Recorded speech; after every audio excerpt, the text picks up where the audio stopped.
Good morning. Happy Monday, PT on Ice Daily Show.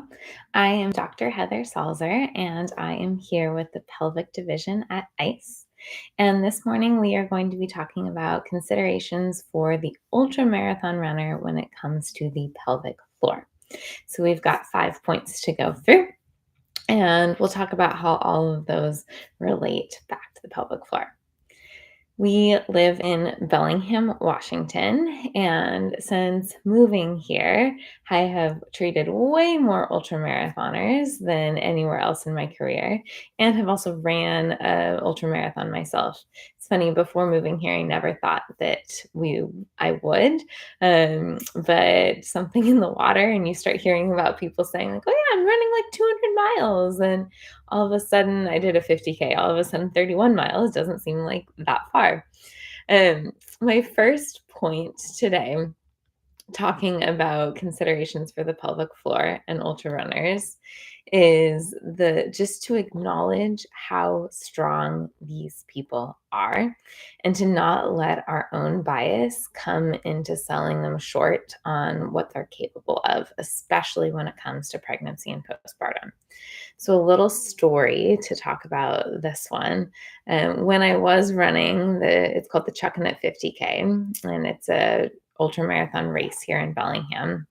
I did it 2 years ago, and running up this hill, got chatting with this woman next to me, which is one of the things I love about trail races is you end up actually talking to people a little bit more. On the road, we seem just very like go, go, go. But having a conversation with the woman next to me, and she was telling me how excited she was to get to the next aid station because she got to see her baby. And I was like, "Oh, that's so exciting that your baby's coming to cheer you on." She's like, "Well, yes, and I really need to breastfeed because my boobs are starting to feel really full." And I was like, "Wow, how far postpartum are you?" And she was 5 months postpartum, out here crushing this ultra marathon and feeling great. And we got into talking, and she was able to train across her whole pregnancy. Coming back postpartum felt really great for her. She wasn't having any issues. She traditionally ran further distances like 100 milers, 200 milers. So, in the realm of things, 31 miles was actually pretty short for her. But I think in general, when we hear that, somebody running 31 miles at 5 months postpartum, we kind of dig our heels in just a bit sometimes. It's like, oh, are they ready for that? So I would encourage you, first of all, when you're thinking about this population, don't don't hold them back. Be their guidepost. Help them figure out where they can be. Monitor symptoms, but somebody who's traditionally putting in 50 miles a week may feel really great running through their pregnancy. They may feel great. Maybe they're running 15 miles a week by the end of their pregnancy in that third trimester. And that feels great for them instead of 50 miles. And if they don't want to run, great too. But don't let your own bias stop them or hold them back. Come alongside them. That's point number one. Point number two is how to help them with symptoms as they're showing up. And so I want to use a specific example of downhill running because with ultra races, we see quite a bit of elevation in most races. So there's quite a bit of up and quite a bit of down. Downhill is oftentimes sometime where we're experiencing heaviness or leaking. We get going with a longer stride length and faster speed, often higher impact. And that's sometimes when that pelvic floor heaviness or leaking can show up.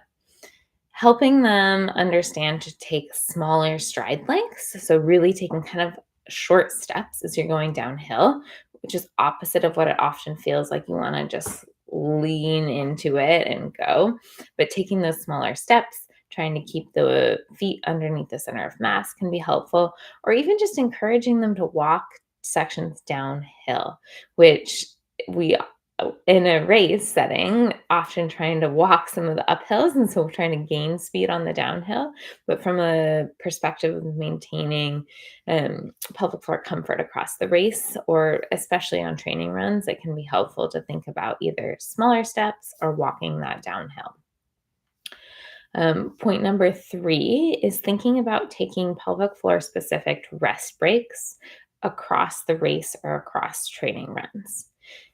It's a long time, especially if we're postpartum, especially if we're dealing with any sort of pelvic floor conditions. If you're out there running for 7 hours, that's a long time for your pelvic floor to be working, a long time for those muscles to be trying to contract, relax. And so taking some time to drop into a squat.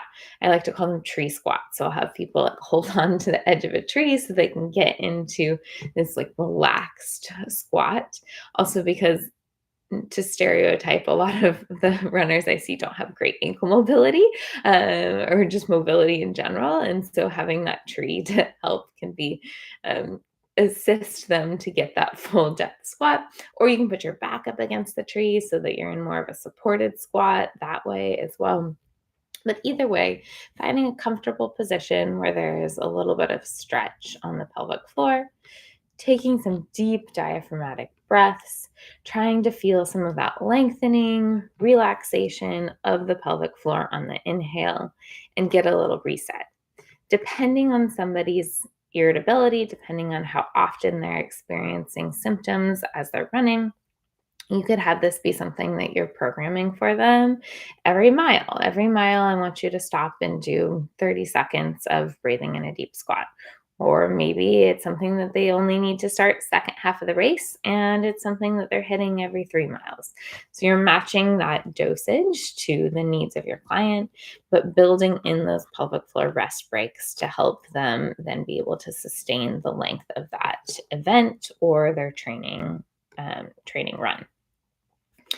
The fourth one is thinking about prioritizing hydration and fueling. This is important for lots of different reasons. First of all, pelvic floor is a muscle just like anything else. And so if you don't fuel it and hydrate appropriately, we can have cramping, we can have lack of muscular strength. So just thinking about fueling across the run itself, it's important to be bringing those calories in so that that muscular function can maintain. It's also important from a after the event and across the day and across the week perspective, to make sure that we're fueling enough to stay out of reds. This group in particular, and especially if we're talking in the postpartum space, it can be really tricky to make sure that we're eating enough. If they're lactating and they already have an extra 300 to 500 calorie demand from breastfeeding every day, and all of a sudden you're adding in 10-mile, 20-mile run on top of that, it's a huge caloric output for the day. And so making sure that we're keeping enough calories coming in to avoid sending them into low energy availability and potentially downstream effects of REDS. Last one is choosing the right gear. So, especially when it comes to underwear and running leggings, tights, shorts, whatever that might be, making sure that we have something that's moisture wicking, that keeps that pelvic area drier, especially if you're going to be out there for 7 hours. That's a long time. And especially if it's raining, so finding the right gear. I also like recommending anti-chafing creams, sticks, something that works for that, to help avoid any rubbing in that area. So to summarize, we have acknowledging the strength of these people and not letting our bias hold back what we're helping them program. We have using small steps when we're going downhill or walking downhill sections. We have taking pelvic floor rest breaks across the training run or race, such as a tree squat. We have prioritizing fueling and hydration, and then choosing the right gear. This is a fun population to come alongside and help with pelvic floor issues, help with some strength things along the side there too. I hope these tips help you feel more comfortable treating these populations. If you would like to learn more and join us in the pelvic division, we have both level 1 and level 2 starting online on January 20th. And then we have several opportunities on the road to jump in with us coming up. We'll be in Florida on January 11th, Colorado March 15th, and then New Jersey on March 29th. And there'll be some others popping up soon. So check those out. We would love to have you in a class. Hope this was helpful, and I hope you have a wonderful rest of your Monday.